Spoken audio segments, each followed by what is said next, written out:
ভিডিওটি দেখেন, কাজে লাগতে পারে। একটা মজার জিনিস দেখেন, এই যে চেকটা, এই চেকটা যে অ্যাকাউন্ট হোল্ডার উনি স্বাক্ষর দিয়ে দিছে, স্বাক্ষর দিয়ে তারিখও ঠিকঠাক লিখে দিছে।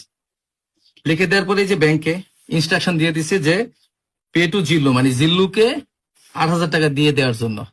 এখন জিল্লু এখানে একটা চালাকি করছে। চালাকিটা কিরকম? সে দেখছে এই ৮,০০০ যে লেখছে, এটার আগে পরে বেশ কিছু জায়গা আছে। সে কি করলো, আপনার আরেকটা ৮ বসাই দিল সামনে, দিয়ে এইভাবে ৮৮,০০০ মানে ৮৮,০০০ বানাই ফেললো। তাহলে এখানে কি করতে হবে, ৮,০০০-কে ৮৮ বানানো কিন্তু খুব সহজ। দেখেন, একটা আকার দিয়ে আরেকটা রস্বইকার দিলে কিন্তু ৮৮ হয়ে গেল। এখন ব্যাংকের কাছে যদি এটা জিল্লু নিয়ে প্রেজেন্ট করে, তাহলে কাউন্টার থেকে আইনগতভাবে ৮৮,০০০ টাকা দিতে কিন্তু কোনো বাধা নেই, কোনো সমস্যা নেই।